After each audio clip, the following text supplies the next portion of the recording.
اعوذ باللہ من الشیطان الرجیم بسم اللہ الرحمن الرحیم رب اشرح لی صدری ویسر لی امری واحلل عقدۃ من لسانی یفقہوا قولی ان اللہ وملائکتہ یصلون علی النبی یا ایہا الذین آمنوا صلوا علیہ وسلموا تسلیما۔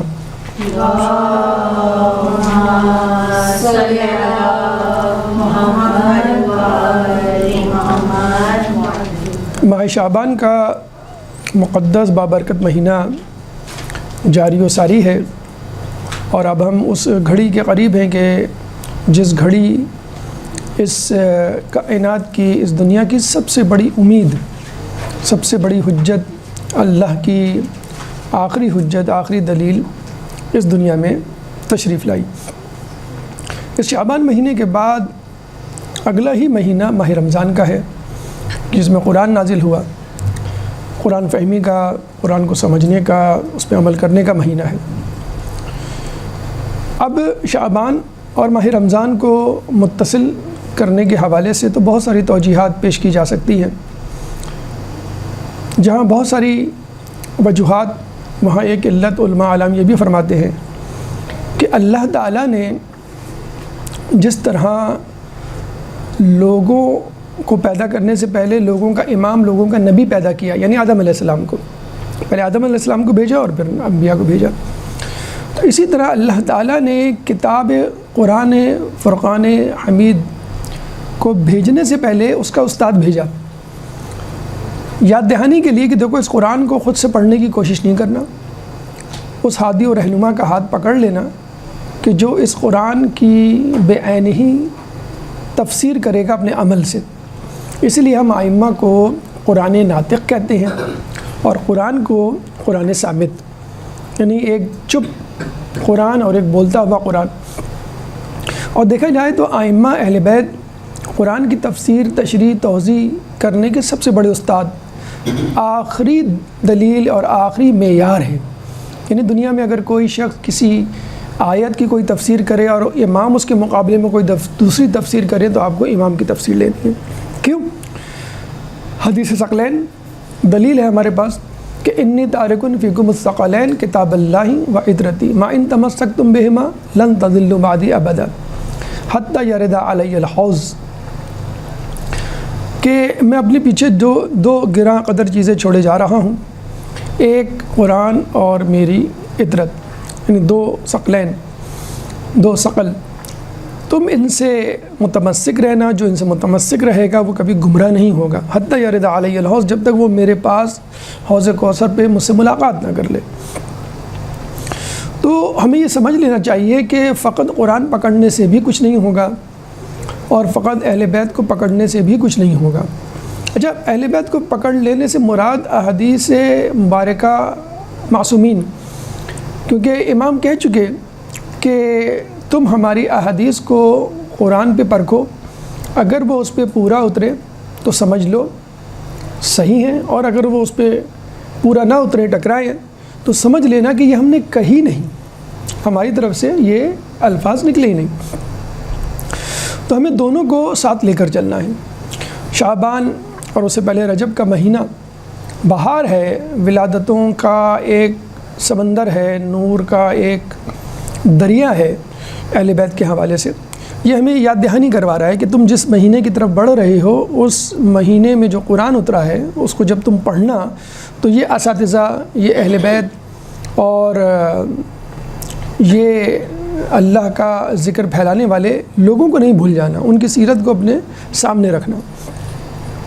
چنانچہ ہم دیکھتے ہیں کہ قرآن، تعلیمات الہی، قرآن سے پہلے جو کتابیں اتری، قرآن سمیت ان تمام اساتذہ اور ان تمام کتابوں پر عمل کرنے والوں کے قصوں اور ہدایتوں اور حکایتوں سے بھری ہوئی ہے۔ انبیاء کے قصے آپ کو وہاں ملیں گے، خود رسول اللہ کی ذات گرامی کے حوالے سے مختلف حکایات ملیں گی۔ اب یہاں پہ ایک سوال پیدا ہوتا ہے کہ ہم نے انبیاء کی باتیں تو قرآن میں بہت پڑھی، کم از کم 25 یا 27 انبیاء کے تذکرے اس میں موجود ہیں، خود رسول کا تذکرہ مختلف ناموں سے موجود ہے، اب لوگ یہاں پہ ایک اہم اور دلچسپ سوال کرتے ہیں کہ اگر امام اتنے اہم ہیں، اور بالخصوص امام زمانہ جو آج ہمارا موضوع ہے، قرآن اور امام زمانہ عجل اللہ تعالیٰ فرجہ، درود پڑھ دے محمد والے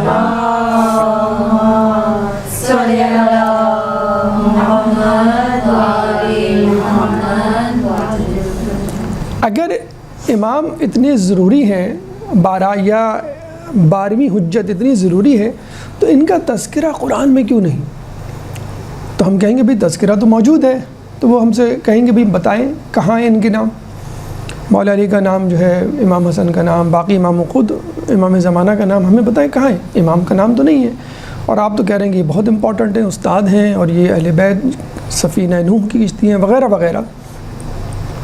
تو کہنے کا مقصد یہ ہے کہ یہ سمجھ لیجئے کہ قرآن نے شخصیات کا تعارف کرواتے ہوئے 2 چیزوں کو مد نظر، 2 انداز اپنائے ہیں۔ نمبر 1، نام سے تعارف، انبیاء کا نام لیا، رسول اللہ کا نام لیا، اور خصوصیات کا تعارف، یا ایھا المزمل مدثر، تو لوگوں کو ان کی خصوصیات سے بھی ذکر کرنے والے، عبادت کرنے والے، سخاوت کرنے والے، خصوصیات سے بھی یاد کیا ہے اور ناموں سے بھی یاد کیا ہے۔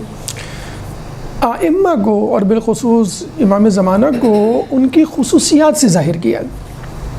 اب سوال تو وہیں پر ہے کہ نام کیوں نہیں ہے؟ اگر نام ہوتا تو سارا مسئلہ حل ہو جاتا، لوگوں کو قائل کرنے کی ضرورت نہیں پڑتی، مناظرے مجادلے نہیں ہوتے، یا کم از کم ہمارے دل کو ہی تسلی ہو جاتی کہ جن ائمہ کے پیچھے ہم پاگل اور دیوانے ہیں، ان کا تذکرہ واضح طور پہ موجود ہے، ہم لوگوں کو بتا دیتے کہ بھئی یہ تو بین ثبوت ہے ہماری حقانیت کا، دین حق کا۔ تو اس کا صرف ایک مختصر سا جواب ہے، شاید آپ کو یہ جواب پرانا لگے، لیکن یہی جواب حقیقی ہے کہ بغض علی اور بغض اولاد علی کی وجہ سے ایسا نہیں کیا گیا۔ یعنی کیسا نہیں کیا گیا کہ قرآن میں ان اماموں کے بالخصوص امام زمانہ کا نام نہیں لکھا گیا۔ اب آپ کہیں گے بھئی اس کی دلیل یزید ملعون کا وہ جواب، وہ حرزہ سرائی کہ جب خانوادہ اہل بیت اس کے دربار میں حاضر ہوتے ہیں تو ان کو دیکھ کر وہ مسکراتا ہے اور کہتا ہے کہ نہ کوئی وحی نازل ہوئی تھی، نہ کوئی کتاب اتری تھی، یہ تو بنی ہاشم کا ایک ڈرامہ تھا حکومت پر قبضہ کرنے کا۔ یعنی 50 سال بھی نہیں گزرے رسول کو اس دنیا سے گئے ہوئے، اور لوگوں میں یہ بات مشہور ہو گئی، نعوذ باللہ من ذالک، رسول اللہ کی رسالت اور ان کی تعلیمات اور قرآن سب نعوذ باللہ قصے، کہانیاں، ڈھونگ، ڈرامہ تھا جو کہ بنی ہاشم نے رچایا۔ تو کتنا بڑا الزام!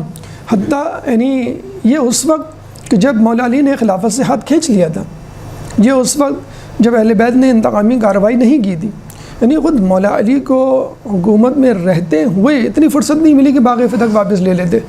یعنی وہ عمومی اور عوام کے مسائل میں اتنے الجھے ہوئے تھے کہ اپنے مسئلے کو کیا حل کرتے، اگر اپنے مسئلے کو حل کرتے تو جو لوگ تانا دے رہے حکومت اور اقتدار کا، وہ پتہ نہیں کیا تانے دیتے، کیا الزامات لگاتے۔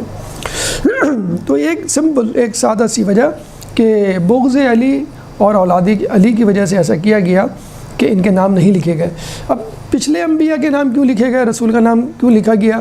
تو اگر آپ غور کریں تو آپ کو معلوم ہوگا کہ پچھلے انبیاء کے حوالے سے لوگوں میں حسد و بغض نہیں پایا جاتا اتنا، خود رسول اللہ کے حوالے سے حسد و بغض نہیں پایا جاتا اتنا۔ ہاں، علی کے حوالے سے اتنا زیادہ بغض اور حسد ہے کہ باقاعدہ رسول کی حدیث وارد ہوئی کہ علی جو ہے وہ معیار ہے ایمان کا، کہ یعنی علی سے محبت ایمان کی علامت، اور علی سے کینہ دشمنی جو ہے وہ نفاق کی علامت۔ اگر ہم تھوڑی دیر کے لیے فرض کر لیتے ہیں کہ امام کا نام لکھ دیا جاتا تو کیا ہوتا؟ سب سے پہلے انکار ہوتا، یعنی جس آیت میں امام کا نام ہوتا کہ یہ امام پوری دنیا کو عدل سے بھر دیں گے جیسے دنیا ظلم و جور سے بھری ہوئی تھی، ایک ہی تو جملہ تھا، 6666 یا اس سے زیادہ آیات تھیں کم و بیش، ایک ہی تو جملہ اضافہ کرنا تھا حدیث کی بجائے۔ اللہ اس حدیث کو قرآن کا حصہ، کیونکہ رسول کی احادیث بھی گویا کلمات الہی تو ہیں، ہاں بس اللہ کی باتیں ہوتی ہیں، رسول کی زبان ہوتی ہے، وما ينطق عن الهوى ان هو الا وحی یوحى، کہ وہ اپنے ہوائے نفس سے تو کچھ کہتے نہیں سوائے اس کے کہ جو ان کو وحی کی جائے۔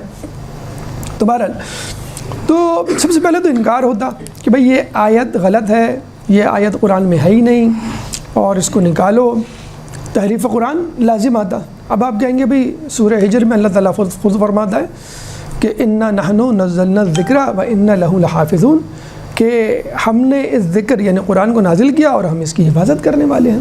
تو جب اللہ تعالیٰ نے حفاظت کا ذمہ لے لیا تو آپ یہ کیسے کہہ سکتے ہیں کہ لوگ تحریف کرتے؟ تو ہم اس کا جواب یہ دیں گے یہ بھی تو ہو سکتا تھا کہ لوگ اصلی قرآن کو وہیں رکھتے اور ایک اپنا قرآن ایجاد کر لیتے جس میں اہل بیت کے دشمنوں کے فضائل لکھے ہوئے ہوتے اور اہل بیت کے فضائل سے وہ خالی ہوتا۔ مثال خود ہماری کتابیں، یعقوب کلینی کی کتاب مثلا کافی کو ہم لے لیتے ہیں، ملا یحضر والفقی کی کتاب فقط ہم لے لیتے ہیں، تہذیب استفسار لے لیتے ہیں، بہار لے لیتے ہیں، مسائل شیعہ لے لیتے ہیں، مستدرک لے لیتے ہیں۔ یہ تمام کتابیں اگر لوگوں میں مقبول ہوتی تو دین کتنا پھیلتا، لیکن کتنا اچنبھا ہے، کتنی حیرت کی بات ہے کہ ہمیں اپنی بات ثابت کرنے کے لیے غیروں کی کتابوں کا سہارا لینا پڑتا ہے کہ فلاں میں یہ لکھا ہے، فلاں میں یہ لکھا، بھئی آپ مان لیں، کم از کم اس کتاب کو تو آپ جانتے ہیں، اس کو آپ صحیح تسلیم کر لیں، لیکن ہم مجبور ہوتے ہیں۔ اس کا مطلب کیا ہوا؟ ایک سمپل سا معیار ہے، اگر کوئی آپ سے پوچھے بھئی کن کتابوں کو پسندیدگی کی نگاہ سے دیکھا جاتا ہے یا وہ مشہور ہوئیں اور کون سی کتابیں گمنام اور گمشدہ ہیں، کامیاب ہیں، تو ہم کہیں گے وہ کتابیں جن میں اہل بیت کا ذکر ہے وہ کامیاب ہیں، نادر ہیں، نایاب ہیں اور عوام میں مشہور یا شہرت نہیں حاصل کر پائیں، اور جن میں اہل بیت کے دشمنوں کا تذکرہ ہے وہ کتابیں زیادہ مشہور ہوئیں۔ آپ دیکھ سکتے ہیں۔ تو یہ بھی ہو سکتا تھا کہ ایک قرآن سامنے لا دیا جاتا جس میں اہل بیت کے فضائل نہیں ہوتے اور دوسرے لوگوں کے فضائل درج ہوتے اور لوگوں میں اس کو مشہور کیا جاتا کہ بھئی یہ اصل قرآن ہے، کیونکہ حکومت کے انڈر میں علماء ہوا کرتے تھے جو اہل بیت کے دشمن تھے۔ کون؟ حکومت والے۔ اب حکومت کے ساتھ جو ہوگا، اقتدار کے ساتھ جو ہوگا، بنو امیہ، بنو عباس، اس کو بھی اہل بیت سے دشمنی رکھنی پڑے گی اور دشمنی کے لیے فضائل چھپانے پڑیں گے۔ جیسے خود ابو الحدید معتزلی نے جو کہ مفسر نہج البلاغہ ہیں کہ بہت خوبصورت جملہ کہتے ہیں کہ علی کے فضائل کا کیا کہنا کہ جس کے فضائل کو دشمنوں نے دشمنی کی وجہ سے اور دوستوں نے خوف کی وجہ سے چھپایا، تو خود اپنے لوگوں نے چھپایا تو ہم غیروں کی کیا بات کریں۔ اب آپ کہیں گے بھئی جناب یہ تو حدیث کی بات ہے، ہم تو بات کر رہے ہیں قرآن کی، آپ بات لے گئے حدیث پہ، قرآن کی بات، قرآن کی مثال دیجئے۔ اب یاد کیجئے جب مولا علی نے یہ عہد کیا تھا کہ میں ابا اس وقت تک اپنے کاندھے پہ نہیں ڈالوں گا جب تک تفسیر قرآن نہ لکھ لوں، تفسیر قرآن، چنانچہ وہ قرآن کی تفسیر، تشریح، تفصیل، پس منظر لکھنے بیٹھ گئے، 6 مہینے لگے، اور جب انہوں نے اس کو مکمل کر لیا تو 70 اونٹوں پہ قرآن کی تفسیر لے کر وہ مسجد نبوی میں آئے، لوگوں کے سامنے وہ قرآن پیش کیا، تو لوگوں نے کیا جواب دیا؟ ہمیں تمہارا قرآن نہیں چاہیے۔ کیوں نہیں چاہیے؟ کہ اس قرآن میں ہر آیت کا شان نزول، ہر آیت کا مصداق، یعنی آیت کس کے لیے اتری، کیوں اتری، کون وہاں موجود تھا، کون نہیں موجود تھا، منافقین کے نام، کفار کے نام، مشرکین کے نام، مومنوں کے نام، تمام لوگوں کے نام درج تھے، جگہ درج تھی، واقعہ درج تھا، یعنی رہتی دنیا تک، قیامت تک پتہ چل جاتا لوگوں کو کہ کون اسلام کے ساتھ تھا اور کون اسلام کے مخالف تھا، اس لیے لوگوں نے منع کر دیا۔ مولا علی نے بڑے اطمینان سے جواب دیا کہ مجھے معلوم تھا کہ تم منع کر دو گے، لیکن میں اپنی حجت تمام کرنے کے لیے یہ قرآن، یعنی قرآن وہی تھا لیکن اصلی تعویل کے ساتھ۔ رسول کا قول ہے اے علی میں نے تنزیل قرآن کے لیے جنگ کی ہے، تم تعویل قرآن کے لیے جنگ کرو گے۔ رسول کی جنگیں اسی لیے تھی نا کہ بھئی قرآن اللہ کا کلام، اس پہ عمل کرو، اور علی کی جنگیں کہ اصل قرآن، اصل تعویل قرآن، اصل اسلام کا چہرہ میرے پاس ہے، اصل اسلام کا خزانہ میرے پاس ہے، چنانچہ میری بیعت کرو اور مجھ پر چلو۔ تو احادیث مبارکہ جن میں اہل بیت کے فضائل درج ہیں ان کو سائڈ لائن کر دیا گیا۔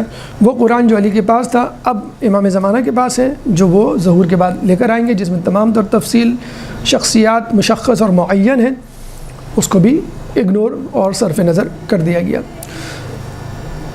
پہلی بات یعنی انکار اس طرح ہوتا.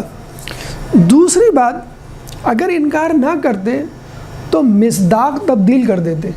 یعنی اگر فرض کر لیں آیت ہوتی کہ ایک شخص بنی ہاشم سے رسول اللہ کے خاندان سے قیام کرے گا, دنیا کو عدل سے بھر دے گا جس طرح وہ ظلم و ستم سے بھری ہوئی تھی, لوگ کیا کہتے یعنی منکرین یا منافقین یا دشمنی اہل بیت, مہدی نام فلاں بادشاہ کا تھا جو بڑا عادل تھا. تو اس سے مراد یہ نہیں وہ بادشاہ ہے. عباسی بنو عباس نے یہ کام شروع کر دیا تھا کہ اپنے بیٹوں کے نام مہدی کے نام پر رکھنے, اور ایک بیٹا مہدی نام کا ان کا بادشاہ بھی بنا. تو یہ ہوتا کہ مصداق تبدیل کر دیتے کہ جیسے اکثر اہل بیت کی آیات جو ہیں متعلق آیات جو ہیں ان کا مصداق تبدیل کر دیا گیا ہے کہ یہ آیت علی کے لیے نہیں, مثلا جناب سیدہ کے لیے نہیں, مثلا امام حسن کے لیے نہیں, مثلا کسی اور کے لیے. پوری سورہ ڈائیورٹ کر دی گئی. سورہ کوثر مثلا اس کا جو عنوان ہے جو خود بی بی سیدہ کی ذات مقدسہ ہے وہ عنوان ہی تبدیل کر دیا گیا. حوض کوثر ایک چھوٹی سی چیز سے اس کو تشبیہ, حالانکہ مصداق وہ بھی ہے لیکن حقیقی مصداق جناب سیدہ. لیلۃ القدر کے بارے میں جب ہم کہتے ہیں کہ اس سے مراد بی بی سیدہ کی ذات مقدسہ ہے تو لوگ اور حیران ہوتے ہیں بھئی یہ کہاں سے آپ تفسیر لیا ہے. تو اہل بیت سے متعلق فضائل اور احادیث کو بالکل جسے کہتے ہیں کہ صرف نظر کر دیا گیا. تو مصداق تبدیل کر دیا گیا, جیسے کوثر کا مصداق جو ہے تبدیل کر دیا گیا یا ترجیحاً اس کو نیچے رکھا گیا. تو مصداق تبدیل کر کے یہ کہہ دیا جاتا ہے مہدی سے مراد فلاں بادشاہ فلاں حکمران ہے. نمبر 3, تعویل, نت نئی تعویل پیش کر دی جاتی. یعنی کہہ دیا جاتا کہ مہدی, اچھا مہدی سے مراد ہدایت یافتہ یعنی صراط مستقیم پر, فلاں بادشاہ فلاں حاکم صراط مستقیم پر تھا, متقی تھا, نیک تھا, پرہیزگار تھا, جو بظاہر کچھ مسلمان حکمرانوں نے اپنے آپ کو متقی پرہیزگار ظاہر کیا. تو اس سے مراد فلاں حکمران ہے. مثلا علی, آپ کہتے بھی علی کا نام لکھ دیا جاتا کہ بھی علی جو ہے اللہ کی طرف سے خلیفہ ہے بلا فصل ہے. تو کہہ دیا جاتا کہ علی کا مطلب ہے بلند, اعلیٰ, فلاں بزرگ عظمت کی بلندیوں اور اعلیٰ ترین مقام پر فائز تھے. یہ کہہ کر بات ختم کر دی جاتی, کیونکہ ہر نام کا ایک معنی تو ہوتا ہے, اس معنی کو کسی اور پہ چسپا کر دیا جاتا. تو اگر امام کا یا امام زمانہ کا نام واضح طور پہ قرآن میں موجود ہوتا ہے تو نمبر 1 انکار, نمبر 2 مصداق کی تبدیلی, نمبر 3 نت نئی تعویلات. تیسرا اہم نقطہ مقدماتی طور پہ, کیا اس سے پہلے اللہ تعالیٰ نے رسول اللہ کا نام توریت میں لفظ احمد سے مذکور نہیں کیا؟ توریت میں آخری نبی سے متعلق پیشن گوئی تھی اور اس میں بتایا گیا آخری نبی کا نام احمد ہوگا. تو یہودیوں نے کیا کیا؟ سب سے زیادہ انکار کرنے والے, رسول کے دشمن, کینہ رکھنے والے اور آج بھی مسلمانوں کے دشمن یہودی ہیں, اور انہی کی کتاب میں واضح طور پر رسول اللہ کا نام احمد مذکور موجود ہے. تو اگر قرآن میں بھی نام موجود ہوتا تو آپ سمجھ لیجئے کہ اس کے ساتھ بھی یہی ہوتا کہ جو یہودیوں نے احمد نام کے حوالے سے توریت میں موجود لفظ کے ساتھ کیا. تو خلاصہ یہ ہے کہ اللہ تعالیٰ اپنے نیک بندوں کا نام تعارف نام کے ذریعے یا خصوصیات کے ذریعے کرتا ہے. خصوصیات کے ذریعے کرنا زیادہ اہم ہے. دیکھیں نام تو کوئی بھی رکھ سکتا ہے, جیسے ہم نے بتایا کہ بنو عباس نے اپنے کسی بیٹے کا نام رکھا, اس کو بادشاہ بنا دیا.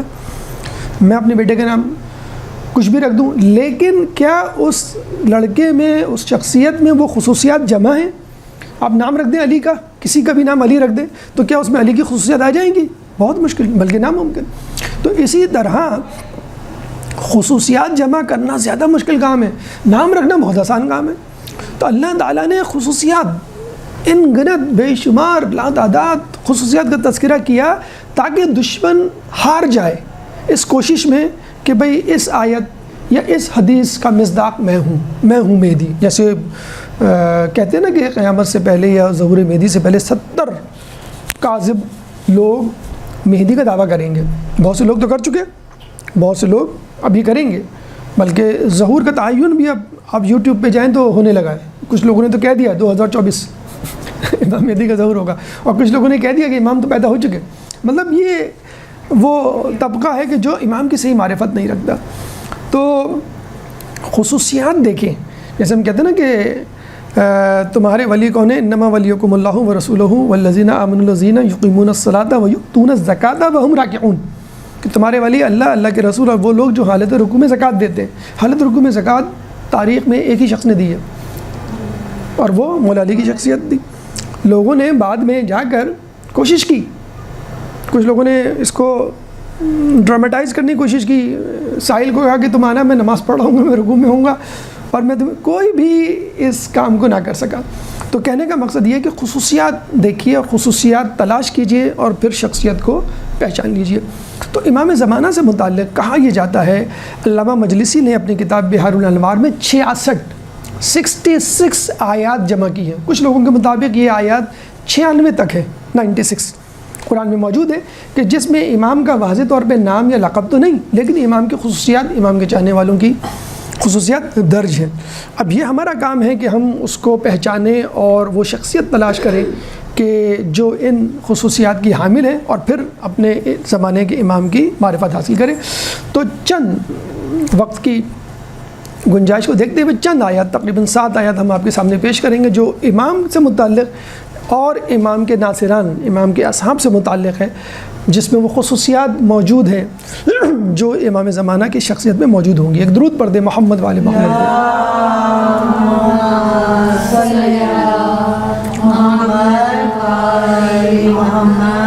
پہلی آیت صالحین سے متعلق، اللہ تعالیٰ سورہ انبیاء آیت نمبر 105، سورہ انبیاء قرآن کی 21ویں سورہ ہے، چیپٹر 21 ورس نمبر 105 میں فرماتا ہے کہ وَلَقَدْ كَتَبْنَا فِي الزُّبُورِ مِن بَعْدِ الذِّكْرِ، وَلَقَدْ كَتَبْنَا فِي الزُّبُورِ مِن بَعْدِ الذِّكْرِ أَنَّ الْأَرْضَ يَرِثُهَا عِبَادِيَ الصَّالِحُونَ، کہ ہم نے نصیحت کے بعد زبور میں لکھ دیا، کیا لکھ دیا؟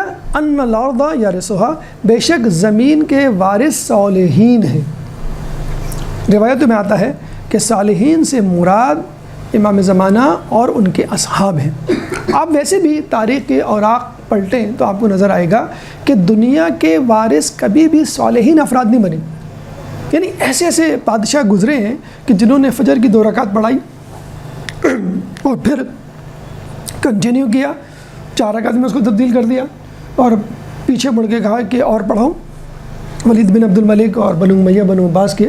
اس کے بعد بھی حکمران جو ہمیں ملتے ہیں فقط اپنی مفاد پرستی، فقط اپنی سلطنت کو وسعت دینے کے لیے لوگوں پر حملہ کرتے، قوموں پر دھاوا بولتے، نیست و نابود کرتے، تخت و تاراج کرتے، اور پھر حکومت پہ قبضہ کر کے بیٹھ جاتے کہ بھئی یہاں پہ ظلم ہو رہا تھا، میں تو ظلم ختم کرنے آیا ہوں۔ بظاہر حقیقتاً وہ اپنی سلطنت کو وسعت دینے اور اپنے خزانے کو بھرنے کے لیے آیا تھا۔ اگر ہم امام علی کی حکومت دیکھ لیں بطور صالح افراد، تو وہ بھی مکمل طور پہ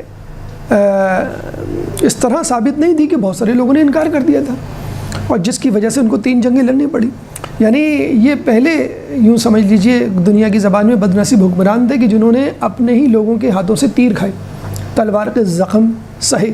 کسی نے مولا سے فرمایا کہ مولا آپ کے غم زیادہ ہیں، مصیبتیں زیادہ ہیں یا رسول اللہ کی؟ تو مولا نے کہا میری مصیبتیں زیادہ ہیں۔ تو پریشان ہو گیا پوچھنے والا کہ رسول نے تو کہا تھا کہ کوئی نبی ایسا نہیں گزرا کہ جس کی مصیبتیں مجھ سے زیادہ ہوں، اور آپ کہہ رہے ہیں میری مصیبتیں زیادہ۔ تو کیا خوبصورت جملہ مولا نے کہا۔ مولا نے کہا کہ رسول اللہ پہ جو مصیبتیں آئیں وہ کفار اور مشرکین کے ذریعے آئیں، اور مجھ پہ جو مصیبتیں آئیں اپنے ہی کلمہ کو مسلمانوں کے ذریعے آئیں۔ یعنی آپ کافر اور مشرک سے لڑیں تو آپ کو خوشی ہوتی کہ میں نے ایک کافر کو مار ڈالا، ایک مشرک کو تہہ تیق کیا، لیکن آپ سامنے ایک مسلمان ہو جو آپ سے لڑنے پہ تلا ہوا ہو، آپ نہیں لڑنا چاہ رہے ہو، تلا ہوا ہو، اور پھر مجبوراً اس کو آپ کو قتل کرنا پڑے، کتنا افسوس ہوگا کہ یہ میرا بھائی تھا، مسلمان تھا، کلمہ گو تھا، لیکن میرے خلاف نہ جانے کی ہو گیا۔ تو مولا علی کے ساتھ یہ ہوا کہ ایک خلافت ملی ایک صالح افراد کو، جس کی خلافت کو کنٹروورشل بنا دیا گیا۔ نہ اس سے پہلے کبھی کنٹروورسی تنازع کھڑا ہوا، نہ مولا علی کے بعد کوئی تنازع کھڑا ہوا، نہ کسی نے قیام کیا، نہ کوئی بغاوت کی۔ تو مکمل طور پہ دنیا کے وارث اور مکمل صالح افراد یہ وہی لوگ ہیں جو امام زمانہ کے ساتھ آئیں گے ان کے ظہور کے وقت اور پوری دنیا پر حکومت کریں گے۔ پہلی آیت۔ دوسری آیت مستضعفین کے لیے ہے۔ مستضعفین، دیکھیں ایک ہوتا ہے ضعیف ہونا، ضعیف یعنی کمزور ہونا، ایک ہوتا ہے مستضعف، ضعیف یا کمزور بنا دینا، وہ شخص ہونا، لیکن باب استفعال ثلاثی مزید فی کا۔ تو اللہ تعالیٰ فرماتا ہے وَنُرِيدُ أَن نَّمُنَّ عَلَى الَّذِينَ اسْتُضْعِفُوا فِي الْأَرْضِ وَنَجْعَلَهُمْ أَئِمَّةً وَنَجْعَلَهُمُ الْوَارِثِينَ۔ أَن نَّمُنَّ، ہم نے ارادہ کر لیا ہے کہ ہم احسان کریں گے۔ کیا احسان کریں گے؟ وَنُرِيدُ أَن نَّمُنَّ عَلَى الَّذِينَ اسْتُضْعِفُوا فِي الْأَرْضِ، ان لوگوں پر کہ جو زمین پر کمزور بنا دیے گئے ہیں۔ کیا کن لوگوں پر کریں گے، کس طرح کریں گے؟ وَنَجْعَلَهُمْ أَئِمَّةً، ہم ان کو امام بنائیں گے، وَنَجْعَلَهُمُ الْوَارِثِينَ، اور ان کو زمین کا وارث بنائیں گے۔ امام اچھے امام امام رضا علیہ السلام، ایک درود پڑھ دیں محمد صلی اللہ علیہ وسلم۔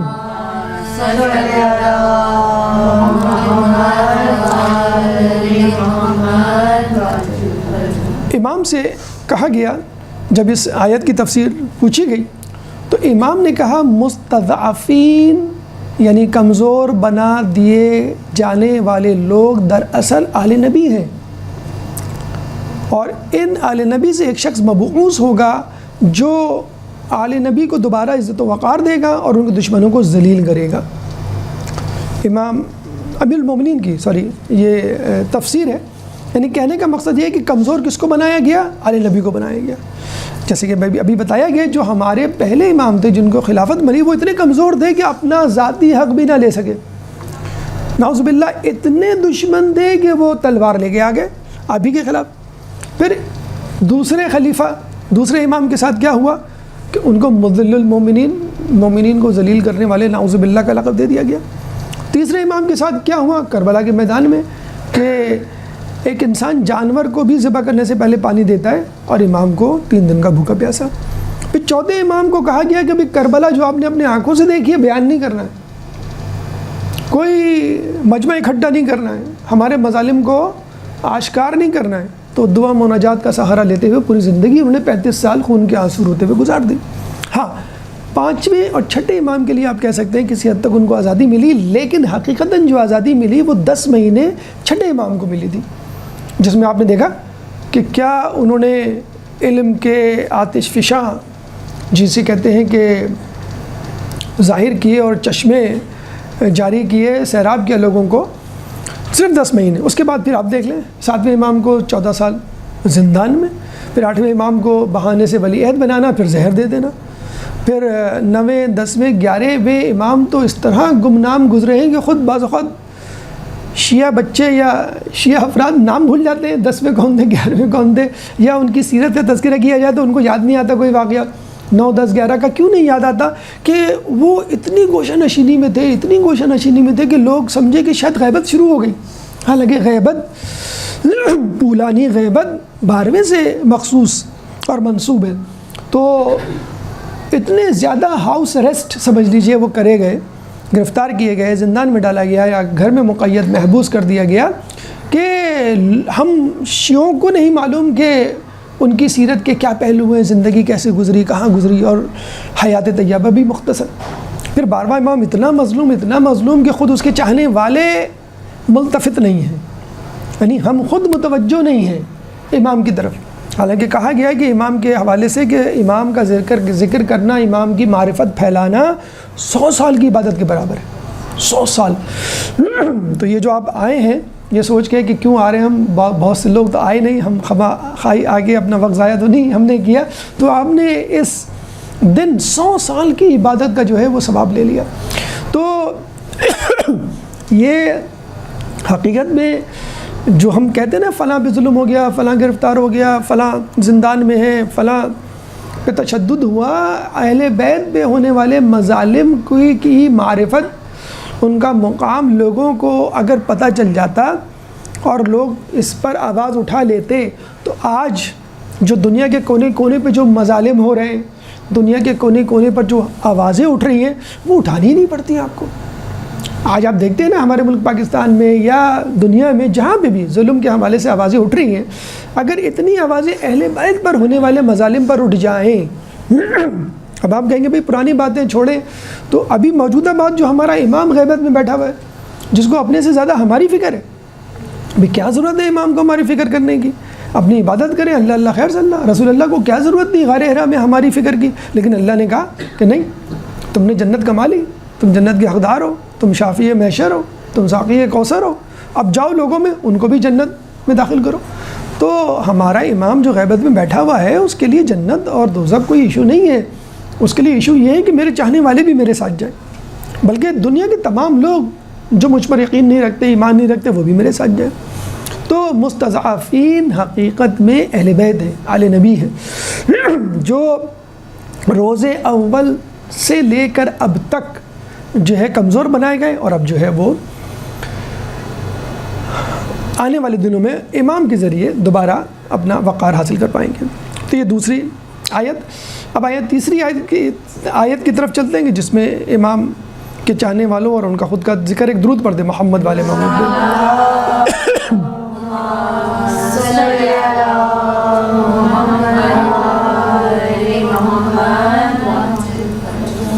سورہ صف آیت نمبر 9۔ اللہ تعالیٰ ایک ایسے دین کا ذکر کر رہا ہے کہ جو دنیا پہ غلبہ حاصل کر لے گا۔ اللہ فرماتا ہے هو الذی ارسل رسولہ بالہدی ودین الحق، وہی تو ہے کہ جس نے اپنے رسول کو بھیجا دین حق اور ہدایت کے ساتھ، کیوں؟ لیظہرہ علی الدین کلہ ولو کرہ المشرکون، کہ وہ تمام دینوں پر غالب آ جائے، چاہے یہ بات مشرکین کو کتنی بری کیوں نہ لگے۔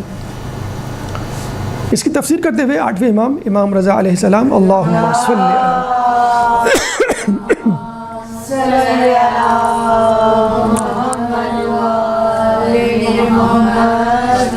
فرماتے ہیں کہ دین اسلام کا مکمل غلبہ ادیان عالم پر اس وقت ثابت ہوگا جب امام کا ظہور ہوگا۔ اگر دیکھا جائے، ہم مان بھی لیں کہ خدا نخواستہ مسلمان بادشاہ متقی پرہیزگار گزرے، بنو امیہ بنو عباس کے لوگ، سب کہانیاں تھیں، تو مکمل طور پہ غالب تو وہ بھی نہ تھے، دنیا کے کچھ حصے پہ یا کثیر حصے پہ ان کی حکومت تھی، لیکن باقی دنیا تو خالی تھی، وہاں پہ عیسائیت پریکٹس ہو رہی تھی، یہودیت تھی، یا ہندوازم تھا، یا زرتشت، یا کوئی اور مذہب تو تھا بہرحال، لیکن مکمل طور پہ یونانیمسلی جسے کہتے ہیں، مکمل طور پہ تمام دنیا کے ادیان اور تمام دنیا کی جگہوں پر۔ اور آپ دیکھ لیں، یہ کہا گیا ہے کہ امام کے ظہور سے پہلے دنیا کے کونے کونے سے العجل العجل کی آوازیں اٹھیں گی، ہر کوئی ایک نشان دہندہ تلاش کرے گا۔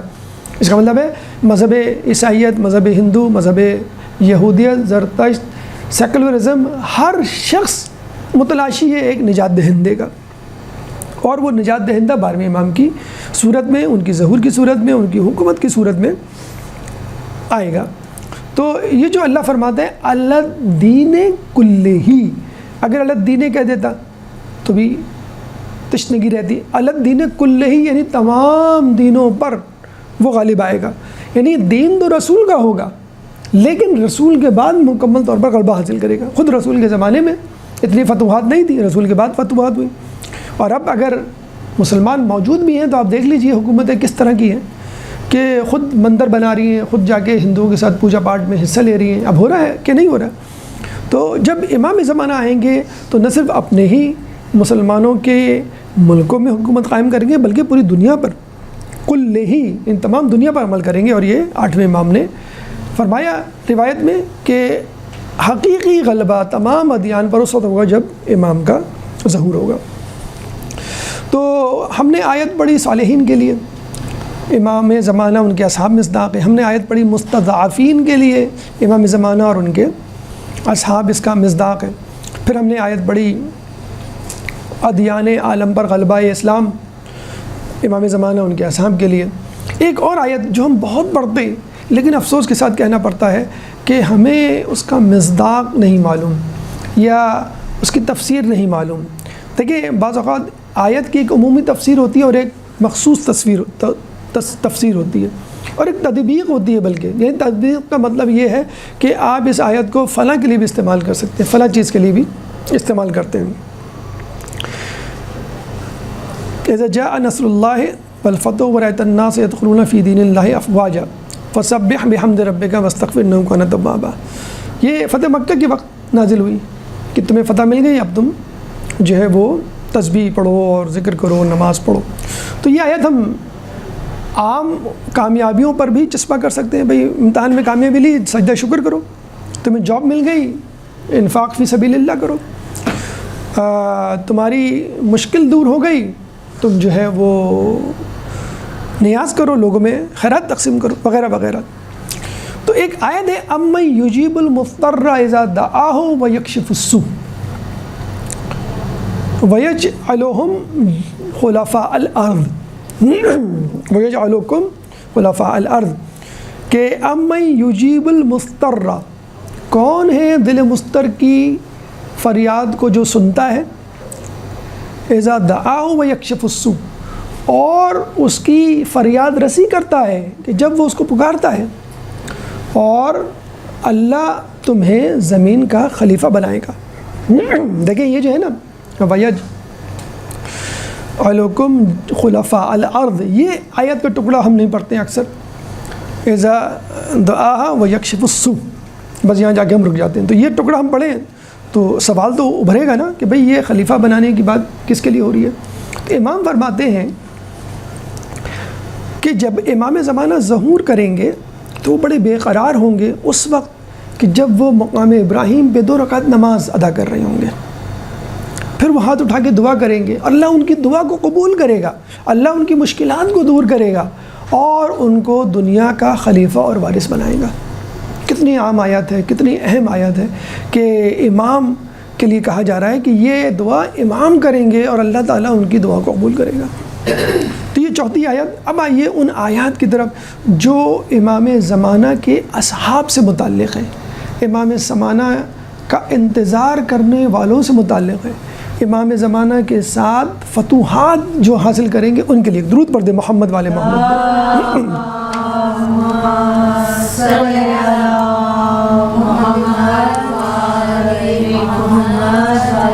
دیکھیں آج کل کے دور کے مسلمان ایک بڑا المیہ ہے. کیا ہے کہ ہم سب سے بد نصیب لوگ ہیں. نہ ہم آدم کے زمانے میں پیدا ہوئے، نہ نوح کے زمانے میں، نہ موسیٰ کے زمانے میں، نہ رسول کے زمانے میں، نہ کسی امام کے زمانے میں. اگر پیدا ہوئے بھی تو 12ویں امام کے زمانے میں کہ جن کو ہم دیکھ ہی نہیں سکتے. کتنی بڑی بد نصیبی ہے. یعنی شاید گریڈنگ کی جائے تو ہم اپنے آپ کو سب سے کم ترین منصب پر فائز مسلمان سمجھیں گے، ایمان کے حوالے سے، اعمال کے حوالے سے. بھئی کچھ کرنے کو جی نہیں چاہتا، کیا کریں؟ کوئی سامنے ہو تو کریں.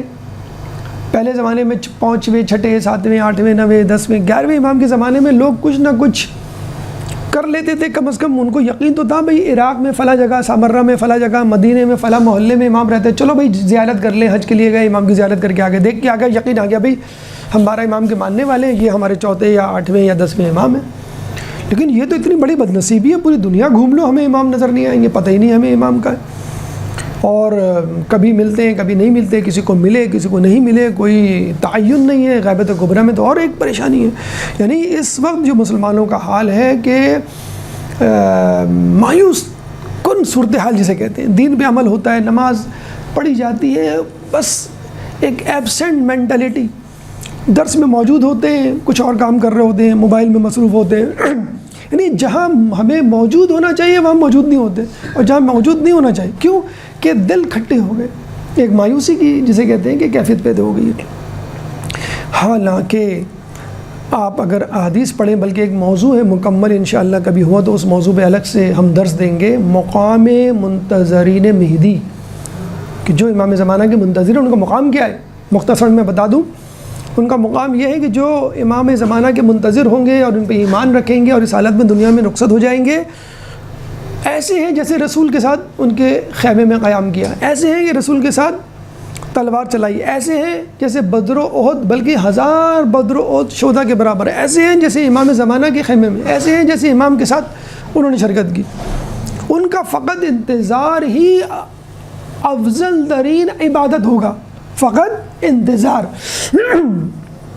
انتظار کا مطلب یہ نہیں کہ آپ بس ہاتھ بے ہاتھ دھرے بیٹھ جائیں، نماز آ گئی، نماز کا وقت گزر گیا، کوئی فکر نہیں، رمضان کے روزے آئے، آپ نے کوئی روزہ نہیں رکھا، یہ مطلب نہیں، مطلب یہ ہے کہ واجبات کو ادا کرتے ہوئے، حرام سے بچتے ہوئے، مستحبات کا اہتمام کرتے ہوئے، مکروہات سے کنارہ کشی کرتے ہوئے، مباحات کو مستحبات میں تبدیل کرتے ہوئے۔ تو بہرحال تو کون لوگ معتبر ہیں؟ یہ لوگ معتبر ہیں، بلکہ یہ بھی کہا گیا ہے کہ یہ لوگ مجھے تم سے زیادہ عزیز ہوں گے۔ رسول نے ایک دفعہ کہا کہ میرے بھائی کہاں ہیں، میں ان سے ملنے کا مشتاق ہوں، جو کافی عرصے بعد پیدا ہوں گے۔ لوگوں نے کہا بھائی، کہ ہم آپ کے بھائی نہیں ہیں؟ ہم تو آپ کو دیکھ رہے ہیں، ہم تو آپ کو سن رہے ہیں، ہم تو آپ کی باتوں پر عمل کر رہے ہیں۔ رسول نے کہا یہی تو بات ہے، میں اپنے الفاظ میں بیان کر رہا ہوں، رسول نے کہا یہی تو بات ہے کہ تم مجھے دیکھ رہے ہو، تم مجھے سن رہے ہو، پھر عمل بھی کر رہے ہو، لیکن انہوں نے نہ مجھے کبھی دیکھا ہوگا نہ کبھی سنا ہوگا، بس سفید کاغذ پہ کالی لکیروں پر ایمان لا کر میری تعلیمات پر عمل کریں گے۔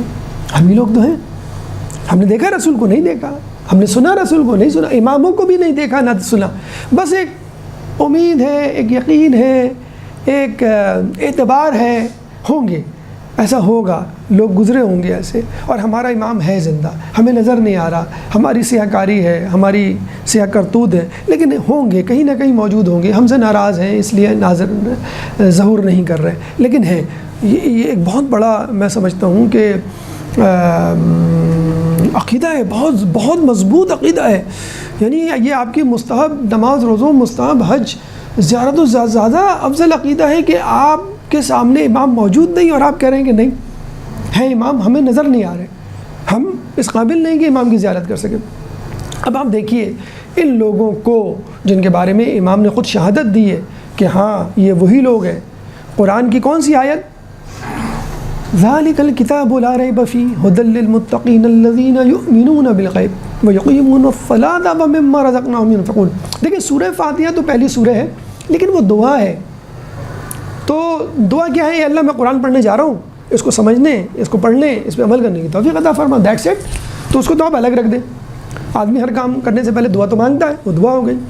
پراپر قرآن سورہ بقرہ سے شروع ہوا ہے، اور اتفاق سے وہ آیت جس کو سمجھنے سے ہم قاصر، الف لام میم، لوگ کہتے ہیں بھائی جب تمہیں خدا سمجھ میں نہیں آ رہا کیوں عمل کرتے ہو، جب امام نظر نہیں آ رہا کیوں عمل کرتے ہو، تو بھائی الف لام میم سمجھ کے دکھا دیجئے مجھے، آپ پھر بھی عمل کر رہے ہیں اس پر، تو اس کو بھی چھوڑ دیجئے، یہ تو آیت آپ کے کام کی نہیں، کیا مطلب it is not your cup of T کہ اس پہ آپ مغز کھپائیں، کیونکہ متشابہات ہیں، محکمات ہیں، متشابہات سے بچنے کے لیے کہا گیا، محکمات میں عمل کرنے کے لیے کہا گیا، متشابہات کے پیچھے نہ پڑھو کہا۔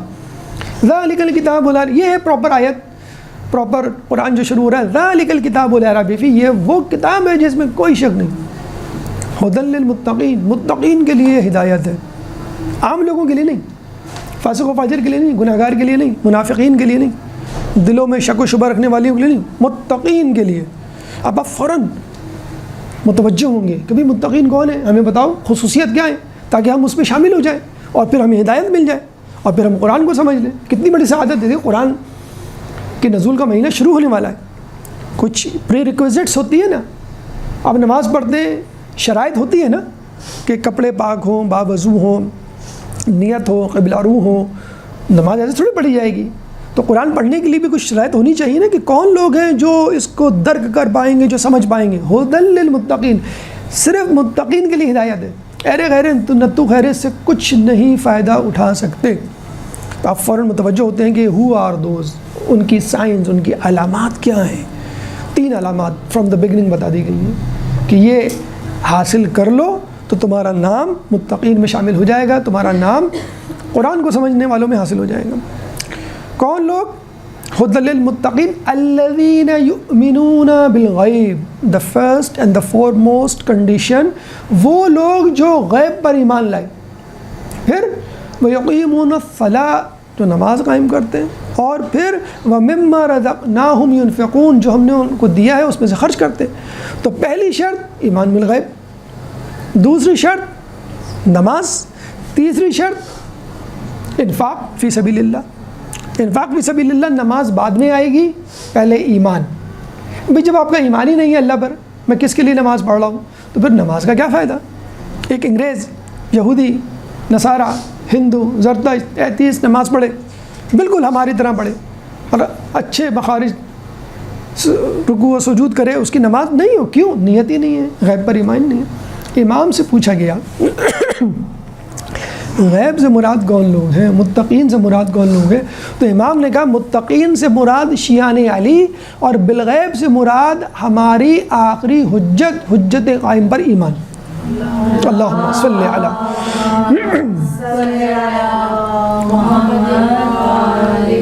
اب بتائیے، ٹھیک ہے، اس بالغیب کا مصداق خدا بھی ہو سکتا ہے، جنت دوزخ بھی ہو سکتی ہے، ملائکہ بھی ہو سکتے ہیں، جن بھی ہو سکتے ہیں، آخرت بھی ہو سکتی ہے، خبر اور اس کا سفر بھی ہو سکتا ہے، لیکن ایک مصداق دیکھا جائے اس وقت فی زمانہ جو اہم ترین مصداق ہے وہ خود امام زمانہ کی ذات ہے۔ اگر کوئی شخص اپنے زمانے کی امام کی معرفت کے بغیر مر گیا، گویا زمانہ جاہلیت کی موت مرا، یعنی آپ نماز پڑھ رہے ہیں، روزہ رکھ رہے ہیں، تمام کام کر رہے ہیں، لیکن ایمان بالغیب نہیں ہے۔ من مات ولم یعرف امام زمانہ مات میتۃ الی جاہلیہ، کہ وہ ایسا مرا جیسے جاہلیت کا، جیسے اس کا کوئی دین و مذہبی ایمان ہی نہ ہو، بالغیب، غیب پر ایمان۔ اور پھر مزید امام نے ایک اور آیت کوٹ کی، یہ آیت اس آیت کی مثل ہے، کون سی آیت؟ سورہ یونس آیت نمبر 20 کہ جس میں کفار مشرکین اللہ کے رسول سے گلہ کر رہے ہیں کہ بھئی ہمارے پاس کوئی آیت کیوں نہیں آتی اس خدا کی جس خدا کی تم بات کر رہے ہو؟ تو اللہ کہتا ہے کہ اے رسول کہہ دو انما الغیب للہ فانتظروا وانی معاکم منتظر، کہ اے لوگوں غیب تو اللہ ہی کے لیے ہے، یعنی اللہ بہتر جانتا ہے کہ کون سی نشانی کب کس وقت معجزہ تمہارے لیے سود بند کارہ بند ہوگا، اور اگر تم نہیں مانتے کوئی بات نہیں، فانتظروا وانی معاکم منتظرین، تم بھی انتظار کرو اور میں بھی تمہارے ساتھ انتظار کرنے والوں میں شامل ہوں۔ تو ایمان بالغیب، حجت خدا، امام زمانہ پر ایمان، اور اس کی مثال یعنی تائید قرآن کی آیت سورہ یونس آیت نمبر 20 کر رہی ہے، خود امام فرما رہے ہیں۔ تو یہ وہ لوگ ہیں جو ہمارے حلقہ احباب میں شامل ہیں، جو اس زمانے میں موجود ہیں۔ اچھا، یہاں پر ایک بات، ایک سائنٹیفکلی، کیونکہ سائنس کا دور ہے، نوجوان نسل اکثر سائنس کی دلیلوں سے جلدی متاثر اور فہم فراست کا جو ہے وہ اس پر آمادہ ہو جاتے ہیں کہ بھئی یہ کیسے ممکن ہے، زمانے میں تو ہمیں حکمران نظر آتے ہیں، زمانے میں ہمیں اقوام متحدہ نظر آتی ہے، زمانے میں ہمیں نیٹو فورس نظر آتی ہے، زمانے میں ہمیں M P A, M N A, governor, chief minister, prime minister, president, آئین، پارلیمنٹ، عدلیہ، یہ سسٹم ہے جو ہم کو چلا رہا ہے۔ ہم رولز ریگولیشن کے پابند ہیں، قوانین کے پابند ہیں، یہ چیزیں ہمیں چلا رہی ہیں۔ تو آپ کہہ رہے ہیں کہ امام زمانہ چلا رہے ہیں دنیا کو، امام زمانہ نہ ہو تو دنیا اپنے محور سے ہٹ جائے، یہ کیا بات کر رہے ہیں آپ؟ کوئی مثال دیں۔ تو مثال حاضر ہے، سائنسدانوں نے تجربہ کیا اور کیلکولیٹ کیا کہ گریویٹیشنل فورس کتنی ہے، یعنی گریویٹیشنل فورس، تجاذبی قوت، وہ فورس ہے جو کہ میٹر، مادے کی وجہ سے ہوتی ہے۔ اب جیسے یہ دیواریں ہیں، چھت ہے، فرش ہے، میز ہے، کرسی، یہ سب میٹر ہے، یہ کوئی فورس ڈالتا ہے۔ لیٹ سے اس کی فورس 100 ہے، 100 نیوٹن ہے۔ جب انہوں نے کیلکولیٹ کی تو پتہ چلا 96% غائب، صرف 4% آ رہی ہے 100 میں سے۔ اس سے بڑا کمرہ لے لیں، بہت ساری چیزیں ڈال دیں تو کتنی فورس ہو جائے گی؟ 200 مثلاً۔ تو پھر ان کو پتہ چلا کہ 4 اور 4 8 کا میں 192% 192 نیوٹن مثلاً، یعنی 96% فورس غائب ہے۔ جب وہ کیلکولیٹ کرتے ہیں تو وہ غائب ہے۔ مثلاً آپ سے کہا جائے کہ بھائی اس باکس میں کتنے لڈو ہیں، آپ نے کہا بھائی 100 لڈو ہیں، ٹیبل پہ 100 لڈو رکھے ہیں، جب آپ نے دیکھا تو اس میں مطلب 4 لڈو رکھے ہیں، باقی کہاں ہیں لڈو؟ اور جب لوگوں میں تقسیم کیے گئے تو پورے 100 لوگوں میں تقسیم بھی ہو گئے۔ تو آپ نے کہا بھی جب میں نے دیکھے تھے تو 4 نظر آئے تھے، لیکن 100 لوگوں میں جب ہم نے بانٹنا شروع کیا تو وہ 100۔ جیسے رسول اللہ نے جب مولا علی کا ولیمہ کیا تھا تو ایک بھیڑ دی اور ہزاروں لوگ دے، رسول اللہ نے کہا کہ جاؤ سبوں کو کارڈ، تو ہوتا نہیں تھا اس زمانے میں، تو منڈیر پہ چڑھ کر مسجد نبوی کے اعلان کر دو کہ میرا ولیمہ ہے۔ اب یہ گھبراتے ہوئے جا رہے ہیں تو مولا رسول اللہ کہ تم گھبراؤ مت، کافی ہوگا، جو کھانا پک رہا ہے وہ کافی ہوگا، بس تم دیگ کے پاس مجھے بٹھا دینا. کہتے ہیں نا دیگ کاٹتے ہیں نا لوگ کہتے ہیں بھائی کسی سمجھدار کو بانٹنا، وہ بوٹیاں ووٹیاں نہ نکال دے شروع میں، پتہ چلا چاول جا رہے ہیں، یا زیادہ نہ نکال دے، روک کے نکالو. تو ایک بھیڑ دی کتنے لوگوں کو، 20-25 لوگوں کو، ہزاروں لوگ آئے تھے، تو رسول بیٹھے ہوئے تھے نا. تو سائنسدانوں نے کیلکولیٹ کیا کہ جو ہم گریویٹیشنل فورس کیلکولیٹ کر رہے ہیں دیٹ از 4%، 96% از مسنگ. تو اب انہوں نے باقاعدہ اس پہ ڈسکوری کی ہے کہ 96% is because of the matter which is invisible. یعنی 96% گریویٹیشنل فورس اس مادے کی وجہ سے جو ہمیں نظر نہیں آ رہا. یعنی دیوار نظر آ رہی ہے، چھت نظر آ رہی ہے، کرسی ٹیبل نظر آ رہی ہے، لیکن ان کے درمیان اس کمرے میں اور بھی میٹر مادہ موجود ہے جو اتنا باریک ہے کہ ہمیں نظر نہیں آ رہا، اتنا باریک ہے. بھائی جیسے آپ کوئی لینس لگا کے دیکھیں تو آپ کو ہلکے ہلکے ذرے نظر آ جائیں گے، تو وہ نظر نہیں آ رہا، بلکہ آپ کبھی کھڑکی سے روشنی آ رہی ہو تو اس روشنی میں آپ دیکھا کریں کچھ ہوا کے ذرات آپ کو نظر آ جاتے ہیں. تو 96%، 96% میٹر جو مادہ ہے وہ ہمیں نظر نہیں آ رہا، انویزیبل ہے. تو باقاعدہ انہوں نے امریکہ کی ایک لیبارٹری ہے SURF، اس کو گوگل پہ جا کے سرچ کیجئے گا، یعنی Stanford under ground research laboratory facility یا لیبارٹری. تو انہوں نے باقاعدہ وہ سونے کی کان تھی، اس پہ انہوں نے تجربہ کیا کہ ہمیں یہ انویزیبل میٹر یا ڈارک میٹر دیکھنا ہے جو انڈر گراؤنڈ تہ خانے میں نظر آ سکتا ہے. تو سونے کی کان تھی، وہ امریکہ کی سب سے زیادہ سونا نکالنے والی کان.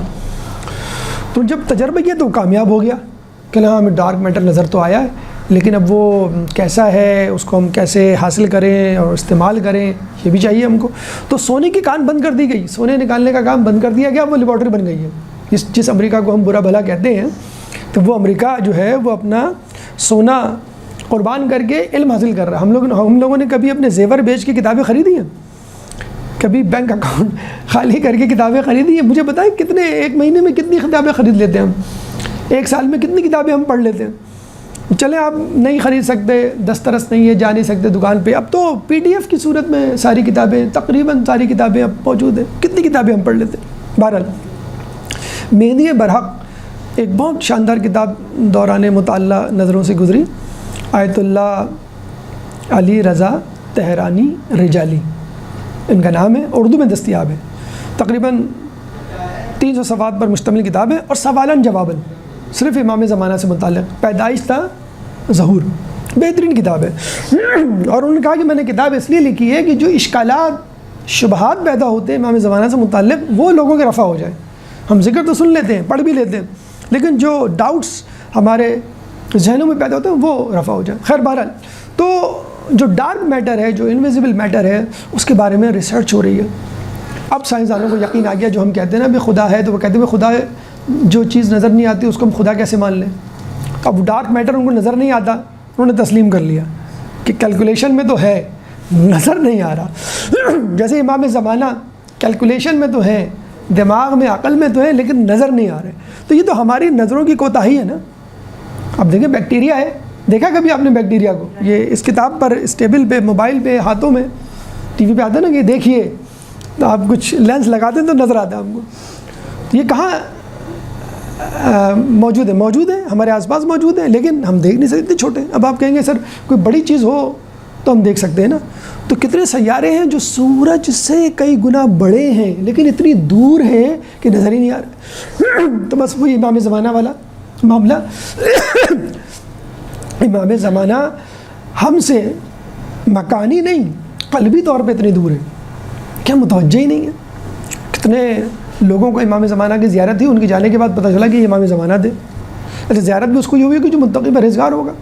تو ہم جیسے نکمے نکٹو، مطلب بالکل ہی جسے کہتے ہیں نابلد غفلت. یعنی ہم جب صبح اٹھتے ہیں، دعائے عہد کے بارے میں کہا جاتا ہے کہ جو شخص اس دعائے عہد کو 40 دن تک پڑھے گا اس کو ظہور کے وقت قبر سے نکالا جائے گا اگر وہ مر گیا ہوگا. کس کو دعائے عہد یاد رہتی ہے؟ 3 منٹ کی دعا ہے. اگر آپ اس کو ریکارڈنگ پہ لگاتے ہیں 10 منٹ کی دعا ہے اچھی قرأت کے ساتھ اگر آپ سن لیں. نماز فجر کی فکر نہیں ہے. نماز فجر اگر ہماری مس ہو جائے تو پتہ ہی نہیں چلتا. صبح کی چائے ہم نہ پئیں, کیا مسئلہ ہے, سر میں کیوں درد ہو رہا ہے, طبیعت کیوں چڑچڑی ہے, غصہ کیوں ہے, صبح کی چائے نہیں پی. تو کبھی نماز فجر نماز شب مس ہونے پر ہم نے سوچا, محسوس کیا کہ طبیعت میں گرانی کیسی ہے, مزمحل کیوں ہے, عجیب ڈپریشن مایوسی کیفیت کیوں ہے, کیا مسئلہ ہے, آج کیا مس ہو گیا. تو جب یہ حال ہوگی تو امام کیسے ظہور کریں گے, امام کیسے زیارت کریں گے. مسجد جمکران میں ایک بزرگ گئے, دیکھا سب دعا کر رہے ہیں, اور واقعی آپ جائیں, جنہوں نے زیارت کی ہوگی وہ بتائیں گے کہ جب آپ وہاں داخل ہوتے ہیں تو لگ رہا ہوتا ہے کہ شاید ہیں امام یہاں پر. جس طرح لوگ ان کی نماز ہے مخصوص وہ پڑھتے ہیں اور ایک اور نماز وہاں پڑھتے ہیں, اور ایک خاص کونا ہے آگے جا کے جہاں پر وہ نماز کا طریقہ بھی لکھا ہے, وہاں جا کے آپ پڑھتے ہیں تو عجیب سا آپ کی طبیعت میں ایک ابال سا آ رہا ہوتا ہے. آپ آگے پیچھے دیکھ رہے ہوتے ہیں کہ امام تو نہیں ہیں آس پاس. بہت عجیب, بہت طلسماتی ماحول ہے اس مسجد کا. کبھی آپ جائیں شب بدھ تو بہت ماشاءاللہ وہاں خوبصورت سما ہوتا ہے. تو ان بزرگ نے دیکھا کہ لوگ گڑ گڑا رہے ہیں, سجدے میں, رکوع میں, قیام میں ہیں, ٹیک لگائے ہوئے ہیں, آنکھوں میں آنسو وغیرہ وغیرہ. وہ کہہ رہے ہیں امام اتنے لوگ متوجہ, اتنے لوگ آپ سے دعا کر رہے ہیں, آپ کیوں نہیں قیام کر رہے, آپ کیوں نہیں ظہور کر رہے. اب یہ سوچتے سوچتے شکوہ آتا ہے, ہمارے بھی ذہنوں میں آتا ہے, سب کے ذہنوں میں آتا ہے کہ امام کتنا رلائیں گے, تھکا دیا آپ نے, تو دعائیں حد پڑھ پڑھ کے تھک گئے آپ, شعبان کے اعمال کر کر کب آئیں گے آپ. تو اب یہ شکوہ کر کر کے سو گئے کہ امام ان لوگوں کے لیے آ جائیں, ہم لوگوں کے لیے نہیں, تو ان لوگوں کے لیے جو آپ سے ہاتھ اٹھا کے دعا کر رہے ہیں آپ کی ظہور کے لیے. خواب میں امام آئے, نے کہا امام آپ آ گئے, ظہور کر گئے. کہہ لیں گے نہیں, تمہیں کیا شکوہ تھا؟ کہہ لیں شکوہ یہی تھا کہ لوگ دعا کر رہے ہیں آپ آ نہیں رہے. کہہ لیں گے کون میرے لیے دعا کر رہا ہے؟ کہہ لیں وہ دیکھیں وہ ضعیف آپ کے لیے دعا تو کر رہا ہے. تو امام نے کہا جا کے تم غور سے سنو. تم جا کے غور سے سنا, اے اللہ مجھے اس بیماری سے چھٹکارا دے دے, یا امام میری مدد کیجئے, مجھے صحت دے دیجئے. اچھا وہ نوجوان تو کر رہا ہے, کہ جا کے سنو. وہ نوجوان کہہ رہے ہیں اللہ میں بے روزگار ہوں, مجھے روزگار دے دیجئے, یا امام میری مدد کر دیجئے. وہ لڑکا اس کی ارے اللہ مجھے امتحان میں کامیاب کر دے. وہ خاتون ارے وہ اپنی شادی کی فکر. وہ ضعیفہ ارے وہ اپنے بچی کے رشتے کے لیے. تو ہر شخص اپنے لیے دعا کر رہا ہے. کوئی امام نے کہا کوئی میرے ظہور کی دعا تو نہیں مانگ رہا. ٹھیک ہے آپ زیارت کو جائیں, عمرے پہ جائیں, حج پہ جائیں, نماز پڑھیں, دعا کریں, اپنے لیے مانگیں ضرور. ربنا آتنا فی الدنیا حسنۃ وفی الآخرۃ حسنہ, دنیا میں نعمت دے اور آخرت میں بھی نہیں, اس سے کوئی انکار نہیں ہے. لیکن پرائرٹی کس کو دینی چاہیے؟ ترجیح امام زمانہ کو on the top of the list. ہمارے یہاں تو on the bottom of the list بھی نہیں ہے. ہم تو بعض وقت بھول جاتے ہیں, کربلا جا کے واپس آ جاتے ہیں, ارے امام کے لیے تو دعا ہی نہیں کی, امام کے ظہور کے لیے. ایک صاحب 40 میں گئے, نوجوان لڑکا آگے خوشی خوشی بتا رہا ہے ارے جناب مزہ آ گیا, دنیا کی ہر چیز کھانے پینے کی موجود تھی, اور یقین کریں جو دعا مانگو وہ قبول ہوتی تھی. میرے ذہن میں آیا کہ ایسی دعا مانگتا ہوں جو مشکل ہے قبول کرنا, دیکھتا ہوں اللہ قبول کرتا ہے کہ نہیں. میں نے کہا کیا دعا مانگی؟ کہ میں نے دعا مانگی میری پسندیدہ چاکلیٹ کٹ کیٹ مجھے مل جائے. اور میں نے کہا یہاں تو نہیں ملے گی, 40 کے موقع پہ کون یہ چاکلیٹ دی, تو ویسٹ سے آتی ہے یہ وہ. کیا میں تھوڑے دو قدم آگے گیا, کٹ کیٹ چاکلیٹ اسٹال پہ موجود. تو ہم نے کہا بدبخت, جب تجھے معلوم تھا کہ ہر دعا قبول ہو رہی ہے تو ظہور امام کی دعا مانگ لیتا. ظہور امام کی دعا نہیں یاد رہتی. وہ آئیں گے نا تو وہ پھر تلوار سے اپنے دشمنوں کو بعد میں قتل کریں گے, پہلے اپنے لوگوں کی خبر لیں گے کہ کہاں ہو, کہاں غافل ہو, کیا کر رہے ہو, تو ہمیں جانا پڑ جائے گا. بہرحال تو اگر ہم سنسیئر ہو جائیں تو امام آ جائیں. یہ مسئلہ امام کے لیے نہیں ہے, مسئلہ ہمارا ہے. بہرحال تو یہ غیبت کا فلسفہ ہے, سائنسی حوالے سے بھی ثابت ہے اور عقلی منطقی شرعی حوالے سے بھی ثابت ہے. بس آخر میں ان لوگوں کے لیے آیت جو غازیان, بلکہ آخر میں تو نہیں, ہماری 2 آیتیں رہتی ہیں, ناصران, امام کے ناصر. دیکھیں قرآن میں سورہ حدید کی ایک آیت ہے, اینما کنتم وہو معاکم اینما کنتم, کہ تم جہاں کہیں بھی ہو ہم تمہیں دیکھ رہے ہیں. تم جہاں کہیں بھی ہو اللہ تمہارے ساتھ ہے, یعنی وہ تمہیں دیکھ رہا ہے, تمہارے کرتوت, تمہارے اعمال, تنہائی میں ہو, لوگوں میں ہو, دور دراز مقام پر ہو. یہ نہ سوچو کہ مجھے کوئی نہیں دیکھ رہا. تنہائی کے لیے تو حدیث بھی ہے نا کہ تنہائی میں گناہ کرنے سے بچو, کیونکہ جو گواہ ہے وہ قاضی بھی ہے. لگوا ہوتا ہے نا تنہائی کا، تو وہ غازی بھی ہے جو انٹرنیٹ پہ مصروف رہتے ہیں، ان کے لیے بڑی زبردست آیت ہے، یہ آیت لکھ کے آپ کمپیوٹر پہ لگا دیں تو انشاءاللہ کوئی غلط کام انٹرنیٹ پر نہیں ہوگا۔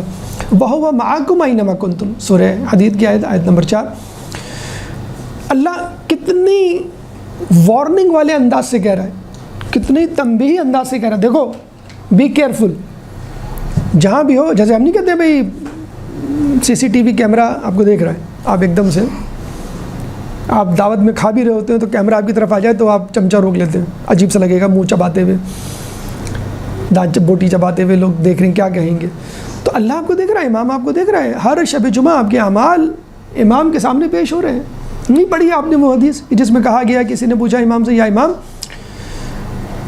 جمعے کی شام سوگوار سی کیوں ہوتی ہے؟ تو امام نے کہا کہ رات بھر شب جمعہ مومنین کے اعمال امام کے سامنے پیش کیے جاتے ہیں، ان کو پڑھتے جب جمعے کی شام آ جاتی ہے تو امام دل گرفتہ ہو جاتے ہیں کہ میرے چاہنے والوں کی یہ اعمال ہے، اس لیے جمعے کی شام سوگوار سی ہوتی ہے۔ تو وَهُوَ مَعَكُمْ أَيْنَمَا كُنْتُمْ، تم جہاں بھی ہم تمہارے ساتھ ہیں، تو آپ جہاں بھی ہیں جو بھی کر رہے ہیں آپ کے اعمال امام کو ملیں گے، ٹھیک ہے۔ امام کے چاہنے والے جو امام کی طرف متوجہ ہیں، جو اپنی توجہ مرتکز کیے ہوئے ہیں، کام میں مشغول ہیں لیکن دھیان وہاں پر ہے، جیسے آپ سے کہا تھا نا بھائی کوئی آنے والا 4 بجے آئے گا، تو آپ کوئی بھی کام کر رہے ہو، استری کر رہے ہو، کھانا پکا رہے ہو، ٹی وی دیکھ رہے ہو، الماری میں کوئی چیز تلاش کر رہے ہو، کسی بھی جگہ ہو آپ کا کان دروازے کی گھنٹی پر ہوگا، تو بس اسی طرح آپ کو آواز سننی ہے، اور 3 آوازوں کے سلسلے ہوں گے، رجب، رمضان اور پھر ظہور امام، اور جو آخری سلسلہ ہوگا ہر اعلان ہر انسان ہر جگہ اپنی زبان میں سنے گا، جو آخری اعلان ہوگا اس میں باقاعدہ شجر نسب کے ساتھ اعلان ہوگا، اور اس کے بعد ایک اور ندا آئے گی، اس کے بعد ایک اور ندا آئے گی، امام کا ظہور نہیں ہوا، فلاں جگہ دھماکہ ہوا ہے، فلاں جگہ جلسہ ہو رہا ہے، فلاں جگہ T20 ہو رہا ہے، فلاں جگہ سیل لگی ہوئی ہے، فلاں جگہ یہ ہو رہا ہے، تو آدمی کہتے ہیں پہلی آواز جبرائیل کی ہوگی، دوسری آواز شیطان کی ہوگی۔ تو جن لوگوں کو نیک کام کرنے کی اول وقت عادت نہیں وہ پھنس جائیں گے، جن لوگوں کو نماز کا وقت ٹالنے کی عادت ہوگی وہ پھنس جائیں گے۔ ہاں، جو نماز کا وقت اول وقت پڑھتے ہیں، جو متوجہ رہتے ہیں، جیسی نماز بھی بھاگے، تو بس وہ لوگ سمجھنے کامیاب ہو جائیں گے۔ ہمارے ایک دوست تھے، ایروپلین میں آ رہے تھے، ان کی ٹائمنگ ایسی تھی کہ عشاء کے بعد رات کے 3 بجے نکلنا تھا، اور پاکستان لینڈ کرنی تھی فلائٹ صبح 8 بجے، یعنی فجر ایروپلین میں۔ کہہ رہے مجھے فکر ہو گئی کہ یہ نماز کیسے ہوگی میری، کہہ رہے انہیں کسی چیز کی فکر نہیں تھی، کھانا کیا ملے گا اور کتنی دیر لگے گی، یہ وہ، کہہ رہے میں بیٹھا ہوں اور میں پریشان ہوں کہ مجھے نماز پڑھنی ہے اور مجھے پتہ کیسے چلے گا۔ وہ اسٹیورڈ سے پوچھا کہ یہ نماز کا ٹائم کب ہے، تو اس نے کہا 1.25 گھنٹے بعد، آفٹر 45 منٹس۔ کہہ رہے چلو شکر، اتنا تو مجھے پتہ چل گیا۔ اب کہہ رہے میں پریشان ہوں، میں پڑھوں گا کیسے، کہاں پڑھوں گا، جگہ ہی نہیں ہے، جہاز میں آپ کو معلوم ہے واش روم بھی اتنا چھوٹا ہوتا ہے کہ آپ پریشان۔ تو کہہ رہے میں 45 منٹ جب گزر گئے، میں اس طرح ہواؤں میں گھور رہا تھا، دیکھ رہا تھا کہ میں کیا کروں، کیسے نماز پڑھوں، سامنے ایک بزرگ مجھے نماز پڑھتے ہوئے نظر آئے۔ میں فوراً اپنی سیٹ سے اٹھا، اور جب وہاں پہنچا تو وہ بزرگ غائب ہو چکے تھے، ان کی جگہ ایک لڑکا نماز پڑھ رہا تھا اور سجدہ گاہ اس کے پاس تھی۔ میں انتظار کیا، میں نے، جو لڑکے نے نماز پڑھ لی تو میں نے، اور وہ صاحب بتا رہے ہیں کہ اس فلائٹ میں 2-3 افراد تھے جنہوں نے نماز پڑھی ہوگی۔ دیکھیں یہ ہے وہ امام زمانہ کے منتظر متوجہ رہتے کہ نماز کا وقت ہو گیا ہے، خمس کی تاریخ آ گئی ہے، ماہ رمضان شروع ہونے والا ہے، اہتمام کرنے والے، انتظار، یہ ہے اصل منتظرین۔ جو نیک اعمال کا انتظار کرے گا وہ امام کے ظہور کا بھی انتظار کرے گا۔ تو اللہ ان لوگوں کے لیے فرماتا ہے جو منتشر ہیں، متفرق ہیں، دنیا کے کونے کونے میں ہیں لیکن متوجہ ہیں، کیا فرماتا ہے؟ اینما تکونوا یأتکم بکم اللہ جمیعا، اینما تکونوا، تم جہاں کہیں بھی ہو، یأتکم اللہ بکم اللہ جمیعا، کہ اللہ تعالیٰ تمہیں جمع کر دے گا۔ تم گھبراؤ مت، تم ٹینشن میں ہو کہ میں پاکستان سے باہر جا رہا ہوں، میں امریکہ جا رہا ہوں، میں کینیڈا جا رہا ہوں، میں انگلینڈ جا رہا ہوں، وہاں تو بڑا مشکل ہوگا، نماز ہی پڑھنا بڑا مشکل ہوگا، تو امام کے لیے تیار، کوئی فکر کی بات نہیں ہے۔ تم اپنا کام اور اپنا فریضہ انجام دیتے رہو، لیکن متوجہ رہو. جیسے جب آپ انتظار کرتے ہیں نا تو آپ متوجہ ہوتے ہیں کہ کب دروازہ کھٹکھٹایا جائے اور میں اس کی طرف بھاگوں. انجیل میں باقاعدہ اسی طرح کی تشبیہ دی ہوئی ہے کہ دیکھو کمر کس لو، چراغ جلا کے رکھو، تمہاری حیثیت اس نوکر کسی ہے جو اپنے مالک کی واپسی کا انتظار کر رہا ہے. جیسے دروازہ کھٹکھٹایا جائے فوراً لپکو اور دروازہ کھولو.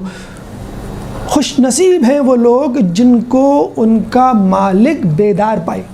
انجیل میں بتا دیا گیا ہے کہ امام کا تمہیں جو آخری حجت کا انتظار ہے وہ اس طرح کرنا ہوگا. آخری ان لوگوں کے لیے آیت کہ جو لوگ امام کے ساتھ فتح پائیں گے. الیوم یئس الذین کفروا فلا تخشوہم واخشونی، سورہ مائدہ آیت نمبر 3. آج کے دن کفار مایوس ہو گئے، چنانچہ ان سے نہ ڈرو، مجھ سے ڈرو. امام فرماتے ہیں یہ آیت بنو امیہ کے لیے اتری ہے کہ جو مایوس ہو جائیں گے. غدیر میں بھی مایوس ہوئے تھے کچھ لوگ، لیکن سازش کر کے اپنی بات منوا لی، سازش کر کے اقتدار پہ قبضہ کر لیا. لیکن جب امام کا ظہور ہوگا تو وہ مکمل مایوسی کا دن ہوگا. کس کے لیے؟ کفار کے لیے. مکمل امید کا دن ہوگا کس کے لیے؟ مومنین کے لیے جو امام کا انتظار کر رہے ہیں. تو وہ لوگ جو امام کے منتظر ہوں گے، امام کے آنے پر خوش ہوں گے، متوجہ ہوں گے، چاہے کسی کام میں کسی مقام پر ہوں، اللہ ان کو اکٹھا کر دے گا. اللہ تعالیٰ سے دعا ہے کہ اللہ تعالیٰ ہمیں قرآن سمجھنے کی توفیق عطا فرما. اللہ تعالیٰ سے دعا ہے کہ قرآن کے ذریعے سے امام کی معرفت حاصل کرنے کی توفیق عطا فرما. شعبان کا مہینہ امام کی ولادت کا مہینہ ہے. اس ولادت کے مہینے میں امام کی معرفت حاصل کرنے کی توفیق عطا فرما.